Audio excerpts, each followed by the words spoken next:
has always been an issue, but that doesn't mean it's an excuse to say, well, it's always been an issue, so it always should be an issue. No. The last few games, we've done better at it, but there's still improvement to go. So, yeah, being cleaner, clinical around the box, because we're creating the chances, we just need to take them.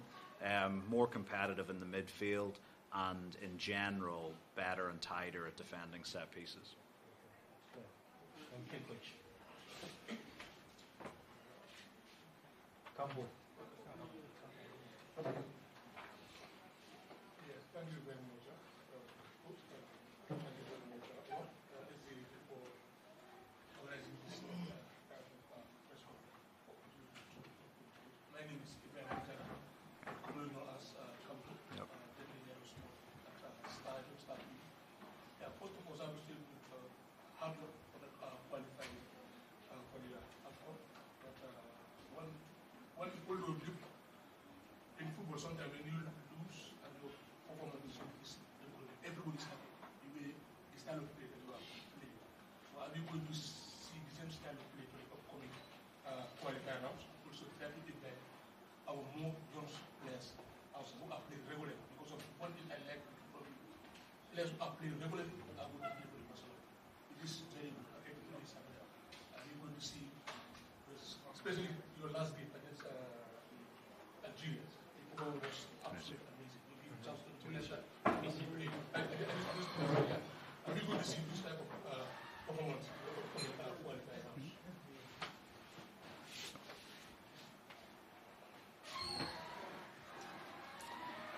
Yeah, thank you. So, I almost want to, you'll find, I think you maybe find I don't take praise very lightly when I don't necessarily think it's hugely deserved, because I don't like that saying hard luck for not qualifying. Because yes, luck can play a part in sports, and it does, but for me, when I look at it, we need to be more clinical. So yes, I appreciate people saying, you're playing good football and we like what you're doing, but ultimately for me, I got into football to win. I want to win in a certain way, but, I don't turn around to our players and say hard luck. I say, here's the issues, and we need to go about fixing them. Because if we always say hard luck and we don't look at ourselves honestly in the mirror and identify our weaknesses, whether that's as a team or me as an individual coach, we're never going to improve. So, for me, I appreciate the sentiment, but trust me, we're not taking that approach inside the dressing room. For us, it's not talk about, oh, we were lucky, unlucky. It's talking about, okay, here's the good things we're doing, but also here's the things we need to improve on if we're going to be successful. And in terms of the playing style, look, I was employed to play a certain type of football. When I met with the leadership of the GFF, it was very clear that there was a strong desire to change the way the team were playing, to go to a more offensive, a more aggressive, a more sort of pressing style of football. When I spoke to all of the players, in that first week in the job back in May, before I'd even landed in the Gambia, I made 50 or 60 phone calls to all the players who'd been around the team, and I said to them, I didn't even talk at first. I said, what do you want to do? How do you want to play the game? And again, I got a resounding, we want to go toe-to-toe with teams. We don't want to sit back and wait to win off a corner or win off one counter-attack. We want to go toe-to-toe with teams. And if you follow my career, that's how my teams play. And so I was employed to play a certain brand of football. So to answer your question is, can you expect to see a continuation of what we've been doing? Yes, and I hope you will see a development of what we've been doing in terms of going and playing that attractive style of football. In terms of the player selection, look, I don't know if you're aware of this. In the last 8 games, so I've obviously been with the Gambia for 8 games, we've given 13 debuts in 8 games. 13. And there's another 2 players who were in squads but didn't make it onto the field. So in total, across those 4 training camps, we've had 15 new faces around the Scorpions. That's a lot. In 8 games, to have 15 new faces and 13 debuts, it's a lot. But at the same time, when we do our reflection, we also look at camp to camp.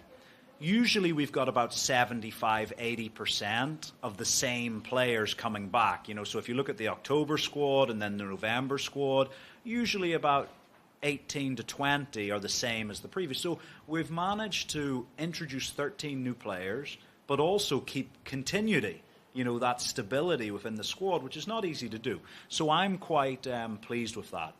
What I do think it means is whilst we will always give opportunities to new players when they deserve it, I think you might see a slight slowing down. Do I think over the next 8 games we will give another 13 debuts? No, I don't think so. I think we will give some debuts, but you might see it at a lower number. Because again, it's not about, roulette. Whatever number comes up is the winner. We're building a team here. And so, yes, people who are playing and performing will get their opportunity. But we're at a stage now, and it's a good problem to have for the Scorpions and for me, is that we only name, depending on the situation, we'll name 23, 24 players in a final squad. I would suggest to you that there's at least 35 players who can honestly, hand on heart, say to themselves, I believe I deserve to be in the final squad. And I can't disagree with that. When I sit in front of my laptop, even today, I was looking because I've got 95% of the squad I'm going to release to you guys on Thursday nailed down. But the final couple of positions, I'm looking at going, I'm going to really break a few people's hearts by not having them in the squad. But that's when we'll get into a debate, because you might say, oh, why did you not pick him? And that's fine, because there will be people who deserve a chance who will miss out. And that's just the nature of it. But you know what? I would rather have that situation than us only have 3 or 4 players who are playing regularly and we're having to call up people who don't have a club or people who are not in the matchday squad, because we can look at some nations around us and they still have to do that. And so for us, we will disappoint some people. You as journalists, me as a coach, will disagree on some of the selections. That's absolutely fine. But yeah, we'll keep giving chances to the people who deserve it. So before I will come to you, Mr. Job. I think, can I use this, please? So this is one of the questions that has been sent to me, asked you on their behalf.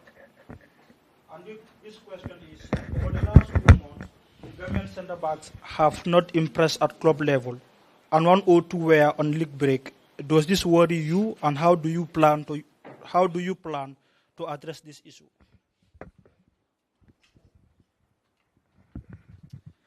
Yeah, well, I would in essence disagree with the point, is what I would first of all do. And this is where I say we can have differences of opinion, so that's fine. What is actually the case is a number of our centre-backs, firstly, play in leagues that either play in the alternate season. So obviously you've got people like, James had a winter break. Lion and Jai, who obviously was in the off-season. Daddy Dudu-Gay as a defender, centre-back, right-back, in his off-season doing pre-season. Babukar and Jai on the left-hand side pre-season. So we've got a number of players who, at the end of last season, were doing very, very well. And the reason you're not seeing news updates about them over the last 2 months is because their season finished in November and their new season starts in March and they're in pre-season training. Or in the case of the players in Denmark, they had a winter break and they only started back playing. I think James has had 2 games since the restart. You also have someone like Sheriff Sinyan, who's now fully fit again and had a fantastic season last year in Norway in the second half of the season, playing 90 minutes every week. And he got a transfer to Cluj in Romania, but they're midway through their season. They're second in the league, 1 or 2 points away.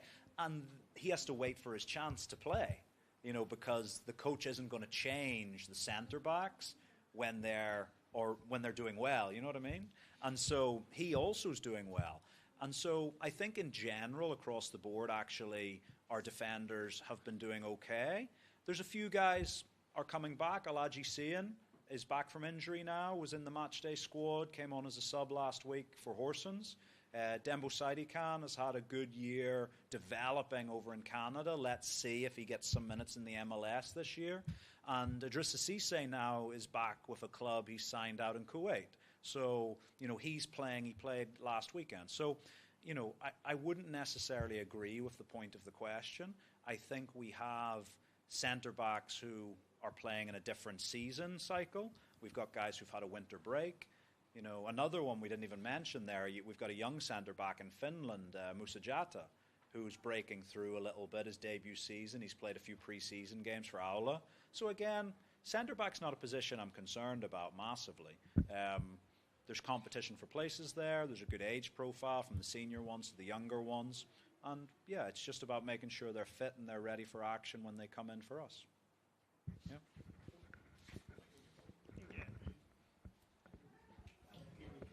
No, let me just.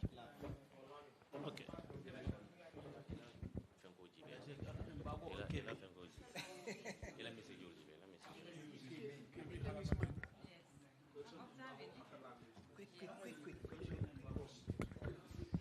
Thank you very much, Coach.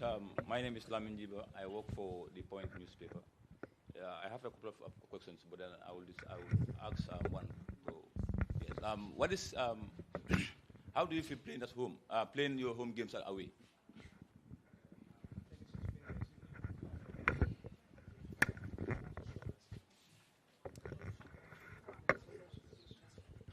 So I would say my feelings about it are probably the same as your feelings about it, in terms that it's incredibly frustrating and disappointing. And I can tell you that's the same for all the players, all of the staff. Everyone is desperate to get back and play at home. Now, but I do have something more to say on this. I was at the stadium today, and I walked out on the grass, I walked around the grass, and I can genuinely tell you, if the reason that stadium is not sanctioned to play, if we're being told it's the pitch, what I will tell you is the pitch that we played Tunisia on match day 2, and we played, who else did we play at that venue? Did we play Madagascar when we won 1-0 on that pitch in Tunisia? Or not in Tunisia, in Morocco? The pitch at our stadium is exactly the same quality as the pitch that we were allowed to play on in Morocco. The pitch at our stadium is better than the pitch that we played and lost 3-2 against Gabon back in June, and the Chan team played on a couple of days ago. It is a better pitch than that pitch. Not a single one of our players or opposition players, if they came and walked out on that pitch, not a single one of them would complain about it. Is it the best pitch in the world? No, it's not. But is it on the same standard as multiple pitches that are certified across the continent of Africa and indeed Europe to play football on? 100% it is. 100% it is. So when I walk out onto that and I feel we're being denied to play home games, and the thing that's on record is that it was the pitch. Now, I agree. A few months ago, the pitch was in a different condition than it is today. I agree with that as well. But what I'm saying is the pitch I walked out on today, you could 100% play a football match, an international level football match on. So I spoke to people from the National Sports Council today. I've obviously been speaking to the guys at the GFF. And, so for me it's perplexing as to why we're not being allowed to play at home. Because I walk into the stadium, I go into the dressing rooms, I go into the media tribunes, I walk around the stadium, and I know it's good enough to play international football in. So let's see. The next one's in September. I'm just calling on CAF. They have, I see no reason. I've coached on this continent for 15 years. I've been in Europe and Asia. The stadium is ready. The stadium is ready. So, but it's not in our hands to give out the certificate. They've got to give out the certificate. So, yeah. I'm a bit passionate about that one. I'm a bit, yeah. That's KB now. But anyhow, the video, but that's KB now. Okay, that's KB. Okay, good evening, Coach, and thank you very much for honoring this invitation. My name is Ibrahim Akebi Songo, an executive member of SJG, a blogger and a freelancer. I have a couple of questions, though. First, I will ask this. Of late, Gambia has been conceding goals. What are the tactical changes will you make to improve our defense? And secondly, we struggle in midfield, but we have abundant talent, forward, abundant talent in our forward. How will you balance the team to strengthen the midfield to control while we maximize our attacking strength? So I will encourage all of you to at least ask one question. Yes, Lisa. So yeah, and I think you probably get to know me about this. I do correct some questions. So actually, the idea that we've been conceding more goals is inaccurate.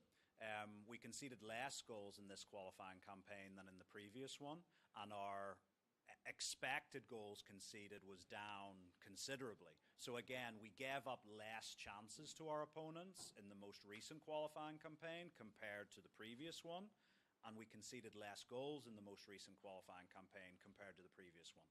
So actually, defensively, we've improved.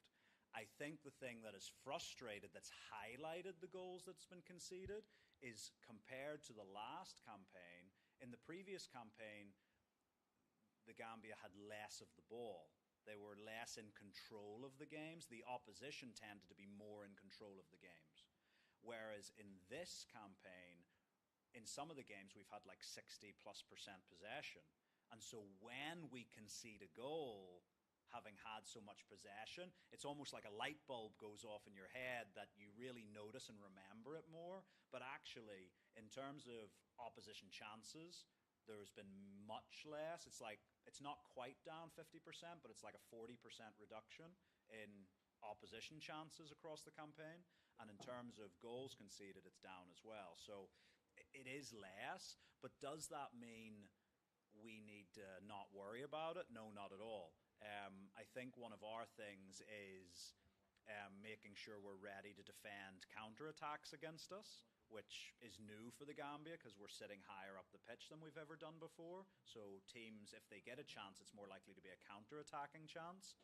And in terms of the midfield, I would agree. We need a little bit more control in the midfield. I said I want my midfielders to be a little bit more aggressive. And we just need to be, I think, there's definitely moments when you look back at the last campaign, there's been moments where the opponents have come very aggressive in the midfield and very physical, and we've not maintained our calmness and composure. I think we did a lot better with it against Tunisia in the final game. I think they came hard at us, and I think the midfielders did very well against Tunisia for it. But yeah, it's definitely an area of focus in terms of just balance. I'm not giving you any secrets away. You will see a update in terms of what we're doing in the next games. Same style, but we're updating it in a specific way. So you'll see it in the games. But yeah, and that's in order for us to have a bit more competitiveness in the midfield and for us to have a bit more control. Not like different players, because you look at the players we have in the midfield, all very good, very competitive, but yeah, just maybe one or two of their instructions are going to change slightly. Yeah. Yusufa Job? Yes, Yusufa now. After Yusufa.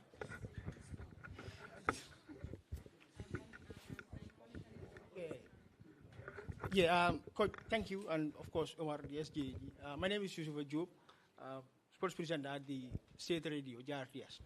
I want to take you back to when you say you were employed to play beautiful football, because a lot of people are not happy with how the team was playing, but then results were coming.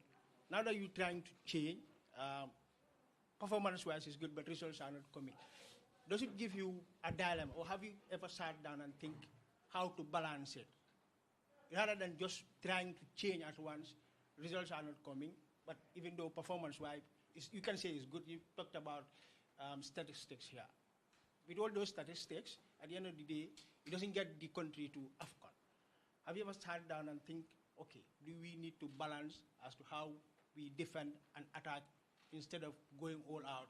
And do you think we are ready to go toe-to-toe, especially big teams like Ivory Coast that we will be playing in the World Cup qualifiers.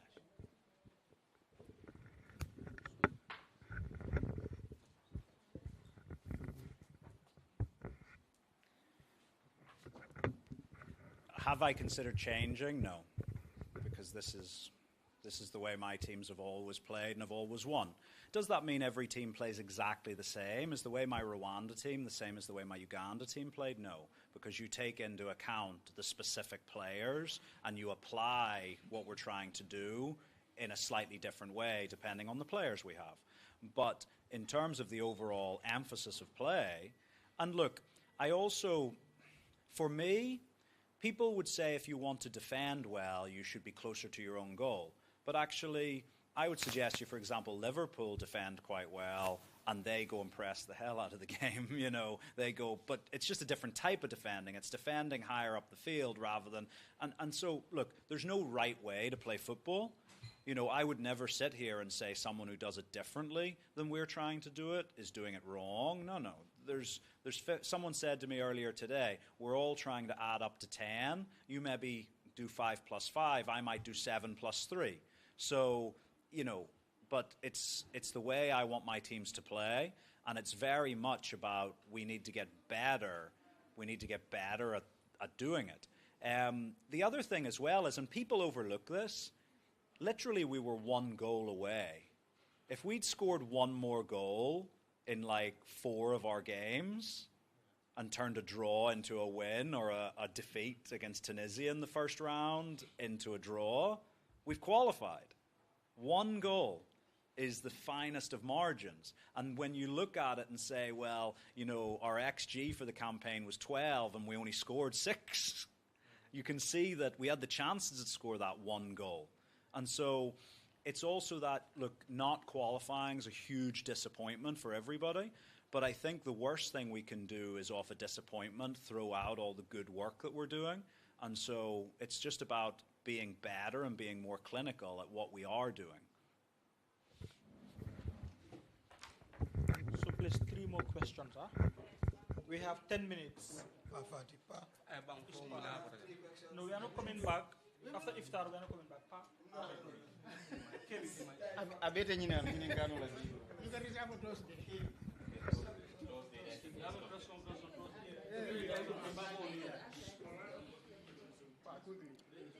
Thank you very much, Johnathan Mckinstry, head coach, for honoring this invitation, and special thanks to SGAG for facilitating this meeting. I am Lamin M. Fati of LSTV1. I just have a question, maybe 2 questions, but fused in one. Coach, in the recent selections, we've not seen most of the players coming from other parts of Africa, and we believe we have very good players that are plying their trade in other parts of Africa. Are you having an eye or closer look at those players? If yes, how soon should we expect to have those players in the national team? And in the recent visit to the Gambia, we've also seen you having some interactions with some of the top division clubs. Are you having an eye on some of the players that are playing their trade in the Gambia? If yes, do you believe we have players in the National League that can simply break into the senior national team?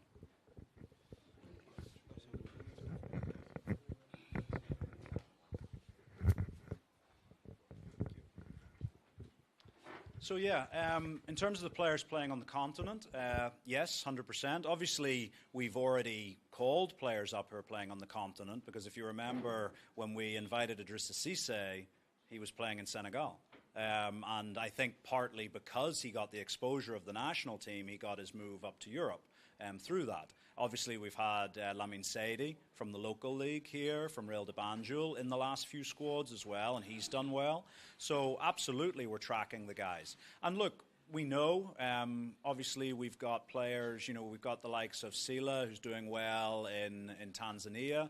We've got Jata, who's doing well. He's now finally getting a run up in Egypt. You know, he's been in Egypt a couple of years. Last season didn't play so much. This season's playing more, although El Guna struggling at the bottom of the league. You know, they're a small budget team, El Guna. They're fighting sort of above their weight level there. And obviously also up in Tunisia at Esperance. So we know we've got guys out there in the leagues.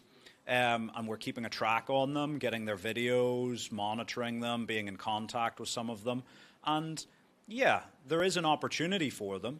I think one of the things that we've got to balance as well, though, is when we look at leagues and the strength of leagues, it's also important to look beyond the big teams in that league.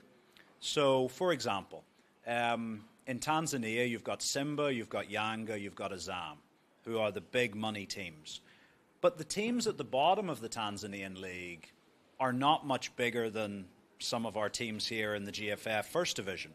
So the quality of the league at the top end of it is very strong, but the bottom of it can potentially be very weak. And that's the same. Like, to compare El Guna, for example, with Al Ahly is like comparing a cow and a chicken. They're both animals, but they're very different animals. And so we have to balance all of those things. So we like that the guys are playing well and making a career for themselves. We also look at things like age profile a little bit. Because if you are 29, 30, 31 and playing, maybe it's not quite your opportunity. But yeah, we're looking at it, going around the GFF leagues. You know, I was at the Division 2 team today as well. That's about understanding who's coming next. So who's coming next on the pipeline, and again, if you're good enough, you'll get your chance. What I would say is, I've already said, the competition for places in the Scorpions is remarkably high, especially in certain positions, remarkably high. And so even players who are playing like in the professional leagues in Europe get disappointed. So it is a challenge, but I've called up players from domestic leagues before. I'd be happy to do it again in the future. So we have only 4 minutes. Campo, please help me.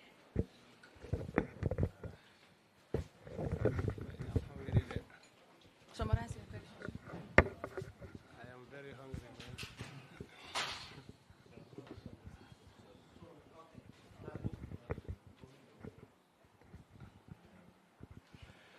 Good evening, Coach, and good evening to my colleague here as well. My name is Kasim Sissoko, commonly called Oscar.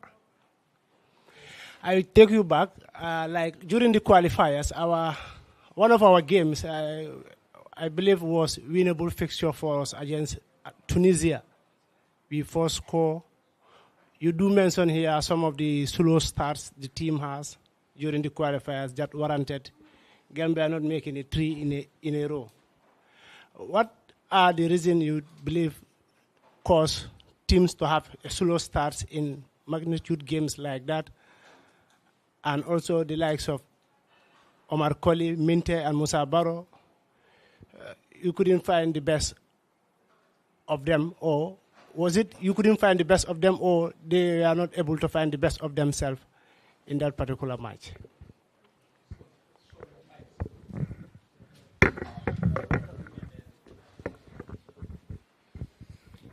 So yeah, you specifically asked about the Tunisia game on match day 2, where we lost 2-1. Yeah, and we just didn't take our chances. We had bigger chances in that game than Tunisia. We conceded a really silly free kick, if I remember correctly. And yeah, look, I think over the course of the campaign, all of the players you've mentioned played well. You know, if you look at Yankuba and Musa in the attacking areas, you know, they both scored goals, got assists, generally did what we expect them to do.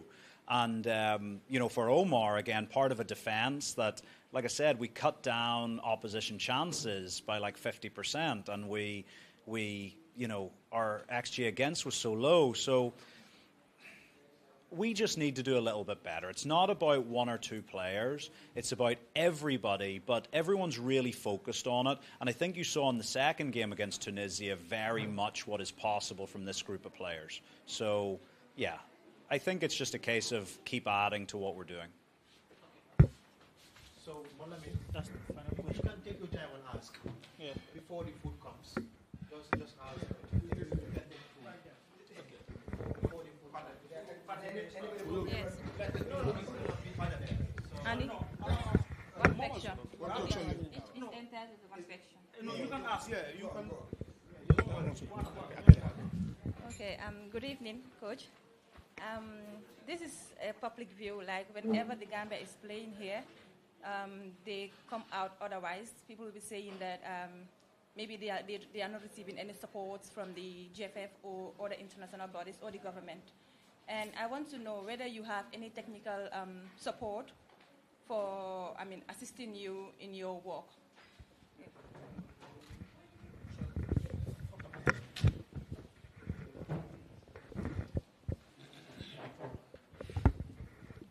So yeah, what I can say is both in terms of government and GFF support, I couldn't really ask for any more. They've been very supportive in terms of the extra tools that we need. So when I arrived, I think the GFF had the basic pack. So there's an online scouting platform called Y-Scout, which allows you to track players around the world. The GFF had the most basic version of that package when I arrived. We changed from that to the most extensive package. So in terms of our player tracking, it's at the same level as Real Madrid, Barcelona, Manchester United, etc. We brought in GPS technology that wasn't there previously, camera technology that wasn't there previously. In terms of the games, protein shakes, energy stuff, So in terms of all of the things that I've asked for, the GFF and the government have found the money for. So we couldn't really ask for more. We stay in good hotels, we have good training facilities, good equipment, and I couldn't really ask for more in terms of support from the two organizations. It's been good.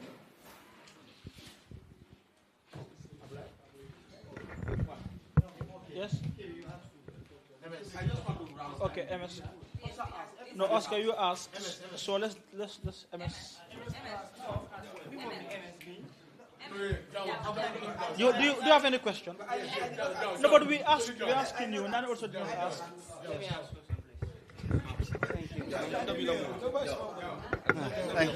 Thank you. Yes.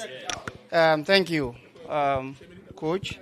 My name is Abdullah Jau, a media personnel, a sport journalist as well. But my question is,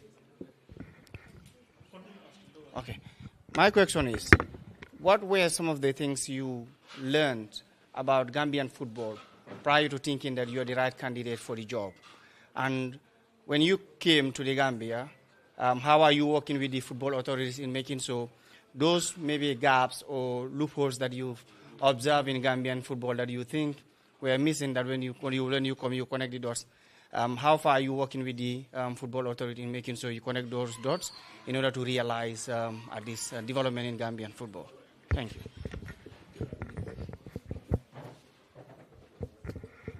So in terms of before I came into the position, when you look at the Gambian team, I just seen a lot of player profiles. The profiles of the players in the team, I just looked at and felt these players could play my type of football very well. If you were picking jigsaw pieces to put the picture together, these were the players that would play my type of football very well. So that's what attracted me to it.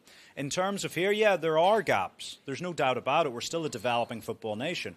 But one of the things I've been doing, and actually we've been meeting about it this week with the technical department, with the General Secretary's department, with the national team's department, is about ideas that I have, and we're going to be sitting down and having discussions with the technical people at the FA about our football development strategy over the next 5 years. How can we make sure that the players we're producing now are utilized the best they can, but how can we make sure we continue producing those high-level players? So that's been part of the stuff. Obviously, we've not had a game since November, so as well as tracking the players, I've been working quite hard in the background on sort of development ideas, and now the technical director, the executive are also assessing my proposals to say, okay, what of this do we want to put in action over the coming years? So, it's not just about the first team. When we have time, it's about how can we make sure Gambian football grows and develops over the coming years. Yeah. Okay, so let me, I'll suggest we pause, and if time, so we're going to take 3 last questions after Iftarr, and then we'll go home. Is that okay? Ababuga? Yes. Coach? If that is okay. Just 3 more questions after Iftar. MS, KB, I have one question. and Gajaga, and then we will wrap up. All right? What's the other side? It's going on fine. No, yalla jang lambo ye. What do you want? Tea? Tea. Tea. None. So cameras are on? Cameras are still on? Yes,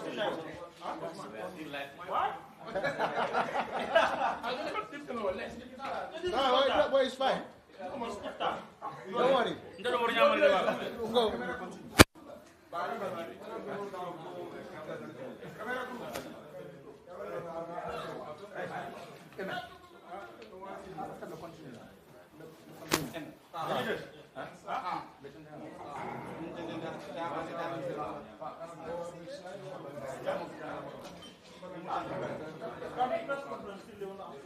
None.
Now you're communicating.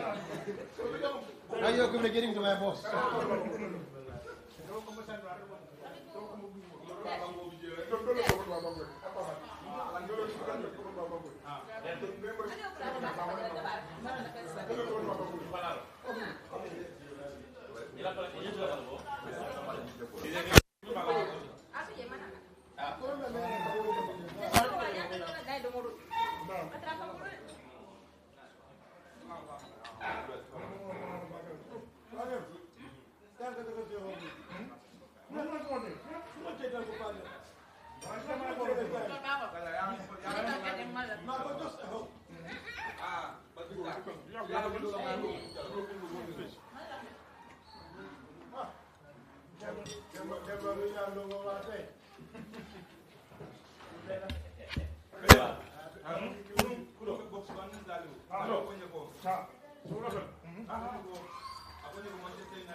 Boy, my job. Man, I want to talk by the boy. Can you use Google to go? Okay, but can come on. I that guy.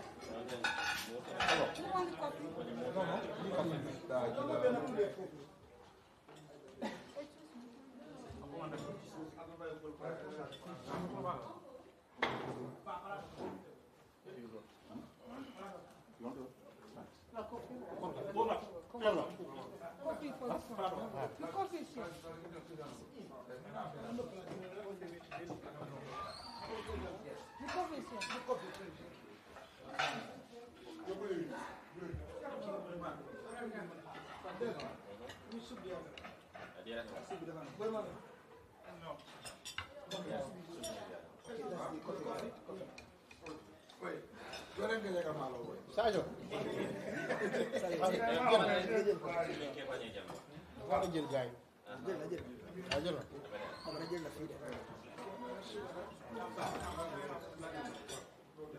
Sadio. Sadio. Bi ñu teg def. Wal dia ci walu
Yes.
Joxal gaay bi joxal ñoom big sax di seen sauce bi la ak maalo sauce bi la ak maalo sauce maalo lu moro ko ñu ngi moro ko ñi Casablanca ni lañ nekk la de Casablanca ay Casablanca ni day gëna ko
is your mic?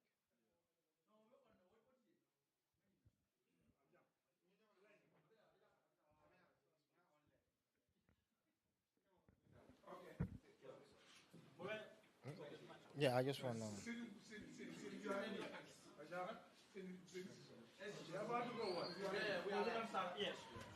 Okay, guys, welcome back, and I hope it was could you've enjoyed the food.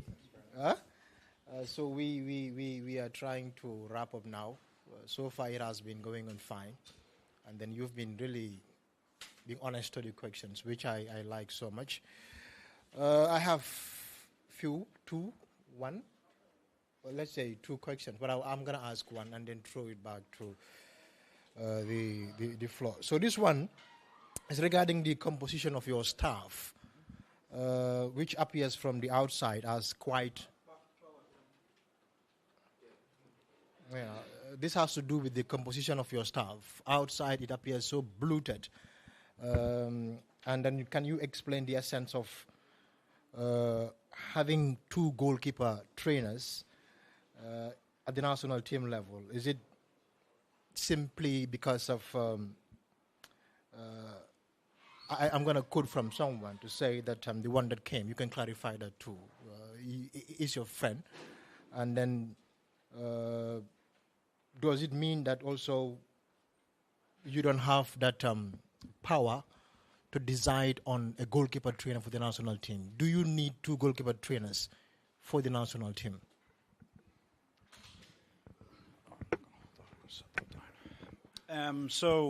Well, first of all, I think, look, when you've come up in this, like I said, a developing football structure like we have here in the Gambia, people are so used to having one head coach, one assistant coach, one fitness coach, and one medic. But actually, if you went to most professional football clubs around the world, most of them have two goalkeeper coaches. I'm quoting that because you've asked specifically about goalkeeper coaches. But it's very common, actually, in the professional game to have a lead goalkeeping coach and an assistant goalkeeping coach. Not every club, but a lot of top-tier clubs would have that situation. So that's the first thing, is that in that specific instance, actually, having two goalkeeping coaches, because often you need services. It's a very intricate position, the goalkeepers. Services, different things for the goalkeepers to do. So having the extra body is quite common. But in general, what I've always done with any staff, if you look at all of my clubs and international teams, I generally have a thing where if we bring someone from the outside in because we feel because we want the best, okay, that's the key. If we can get the best from inside of the Gambia, then we go for it. If we feel there's added expertise and experience from outside the Gambia that we can afford, we'll bring them in. But I always, and through my entire career, I've always said if we bring someone from the outside in, we should also have someone from inside learning from them, okay? So if you even look, so actually you also mentioned for the goalkeeping coach, Danny Cadena, Danny and I had never worked together prior to this. In fact, we'd spoken for the first time about 6 weeks before he took the job because he was highly recommended to me from someone I trust in the game. And he's fitted in fantastically, and him and Morong are working excellently together, and I think the goalkeeping department is really benefiting from both of their experience, both that international and domestic. But even you look beyond the squad, obviously Mikhail Legendia, who's come in as our head of performance, very experienced, has been to AFCON with both the Kenyan national team and the Tanzanian national team as a head of performance. So we brought him in, expert in his field. But then we've also got Abdullayan, who is his understudy. Abdullah is also a Gambian fitness coach who is learning and developing and has his skills, but also has more of a journey to go in his experience and education. So he's learning from Mickey in the sports performance department. So it's very common for us to double up so that we upskill the Gambian staff so that in the future, maybe we don't need to bring any international staff in, but we're on that journey. So, yeah, that's really what it is. I would suggest our national team staff is quite small compared to some others. I went and watched another national team recently, and they had, on the field, they had 17 members of staff on the training field every day.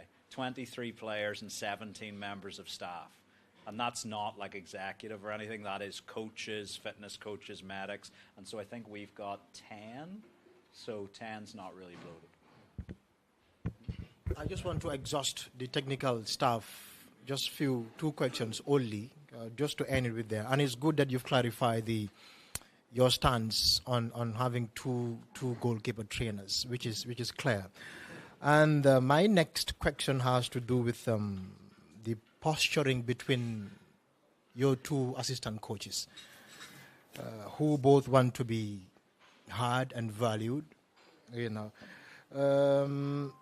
but what do you have to say about that? And exactly, can you confirm who exactly is your first assistant coach?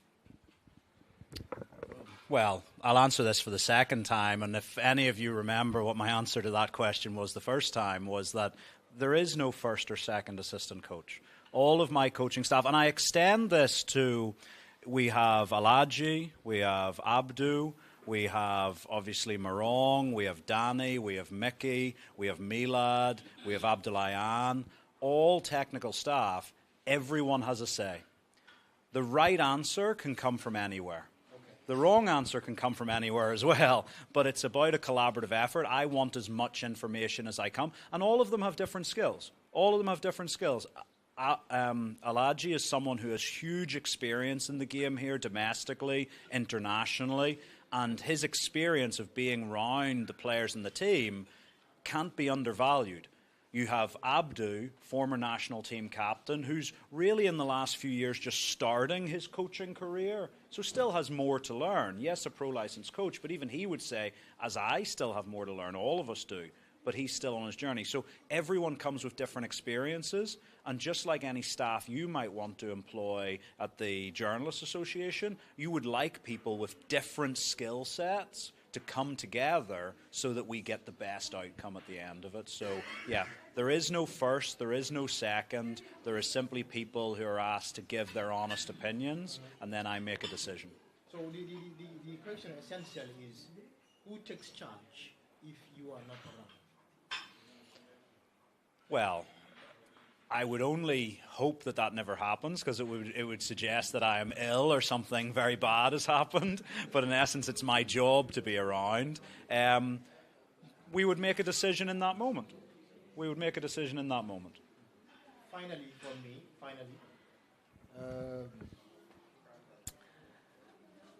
it is clear there seems to be a rift in the squad, and which you can see in the goal scoring celebrations, where you see goal scorer and assistant provider often going different directions. Who will you regard as your talisman when it comes to Musa Barrow and Yankuba Minte? So I also find that funny, because I'm pretty sure if you watched like the Manchester United-Arsenal game yesterday, not all the players celebrated together. They tend to go in different directions sometimes. Sometimes they come together, sometimes they don't. So, no, the idea, I think that's a bit of a, I don't know where you got given that one. That's a bit of a troublemaking question when there's none there. Like, I would say the guys are extremely close. I would actually say that as a group, you've got to remember there's a big age differential in the squad. We've got guys in their early 30s, late 20s, mid-20s, teenagers in there as well, still not even 20. And actually, I think across the group, the camaraderie and the bond is really strong. And look, there are players who naturally get the headlines because maybe they score a goal or get an assist. But let's not make any mistake. There's a lot of guys who maybe don't get the headlines who are equally contributing and equally important to our success on the field. They just might not be the guys that you get printed on the back of your shirt. So everybody's putting in their maximum, and I would say the team bond is actually really strong. Thank you very much. That's what I wanted to emphasize. I mean, the team bonding. Thank you. Okay, Coach, it's a pleasure to have you here. My name is Momodu Gajaga. I work at QTV. Sorry? Oh. Which one? All right. Want it to be hard? No, use this one. Wow. No, use this I one. think So this is the final I am not question. loud enough. Yes. Yeah. Yes. Okay. Huh? This one? Okay. Okay. Oh, no. It's okay, boy. No, don't worry, boy. I don't want to show. I'm good. Okay, Coach, it's a pleasure to have you. Thank you for coming, honoring our invitation. My name is Momodu Gajaga. I work at QTV as the lead sports presenter there and also reporter. My question is in regards to the upcoming World Cup qualifiers. We haven't done well in terms of our standings in the group. In the World Cup qualifiers, are you going to use it as an opportunity to get more players to continue on the performance improvement of the team? Or is it you want to try your best shot at it to see for the next 6 games if Gambia can achieve something? Maybe miraculously, yeah, if not qualification, but maybe very close to it.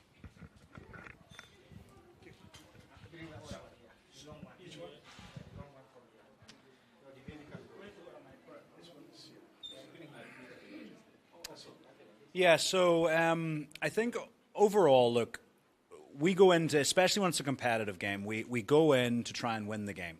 Okay, yes, we always want to add to our playing model. We want to take the next step in our development, but we want to win the game because regardless, before we even get into the discussion of how difficult or not it will be to qualify for the World Cup, you got to remember winning competitive games gets you world ranking points, it helps move you up the FIFA table, and that has an impact on future groups. Because you got to remember when we came into, for example, the most recent AFCON group, we were the 4th seed. We were the bottom-ranked team going into our AFCON group. So can we, by winning football matches, become a 3rd seed and then a 2nd seed? Because then it becomes more straightforward to qualify. So we're going to go out and try and win the football matches. The World Cup, look, we've got 3 points, but we've got to play Kenya, home and away. We've got to play the Seychelles again. We've got to play Burundi again, obviously Cote d'Ivoire again, and Gabon again. So there's a lot of football still to be played. Is it a bit of a hill? I wouldn't call it a mountain, but it's definitely a hill that has to be climbed. And we've got to pick up results, and we've got to pick them up quickly. So we're going to go and see, can we get 6 points, 4 points from this window? If we can, then it's game on. You know, maybe first place in the group is a stretch, but second place after these games, if we do well, could be very possible. And then in terms of using it for players, like I said earlier, we've given out 13 debuts in the last 8 games. That's a lot. Will we give some more debuts out over the coming 8 games? 8, 9 games? Yes, absolutely. I don't think it will be as many as 13. You might see another 3 or 4 guys, but at the same time, stability is also very important. So we're going to try and keep improving our game. We're going to try and win football matches, and if players deserve to be brought into the lineup, they'll get their chance. Yeah. Thank you, guys. Thank you for coming. That's definitely the final question. We have another press conference on Thursday. So I think we can keep whatever questions that we have for that. And once again, Omar and team, congratulations for this laudable initiative. You could see from the very moment when the coach was appointed, almost a year ago now, he's been very open with the media, and this is something that will definitely continue. We know that there are challenges when it comes to covering the national team matches, especially when they are played outside of the Gambia. We started something, and we want to encourage that. The coach is obviously there with an in-house media from the GFF, but we try as much as possible to conduct interviews pre and post-match. So in the event that anyone has questions, you can always send your questions. We will ask the coach, and he will continue to give those frank and honest answers as much as he can. So thank you, Omar, and it's all yours now. Thank you very much, Babukar. Thank you so much, Emel. Honestly, I want to commend Mr. Johnathan for this. I want to conclude by sincerely thanking colleagues that have attended this very, very, very important event for the SJAG. And like I said from the beginning, we want this to be a recurrent activity that is only geared towards interacting and discussing matters that are so much beneficial to the national team. And be rest assured that our doors are always open as one of the very, very important stakeholders in football development. I also want to seize this opportunity to commend you for the foresight, but also for engaging in grassroots, because I think it is good to note this for everyone to know. The initiation that you took, or the initiative that you took to attend trainings, to watch and monitor these players that are playing in the league, it is quite essential. And this, for me, will go in a long way in boosting the morals of these players that are playing in the league, renewing commitment and their hopes of one day or the other is going to be my chance and my turn to play for the national team. So I want to commend you for that. It's a very great step that you're taking, and we are aware of it. On that note, we want to also thank the leadership of the federation for opening their door to this initiative. And I hope from here the door will continue to open, and then anything that we need between the SJAG and the GFF through the communications department to you, the head coach, will remain available. The rest, we can take care of it. I know the federation cannot take SJAG members to games or to qualifiers. But as an association, we are doing everything possible also to have reporters attached to national teams. You know, not because of we are not getting information from the games or the team.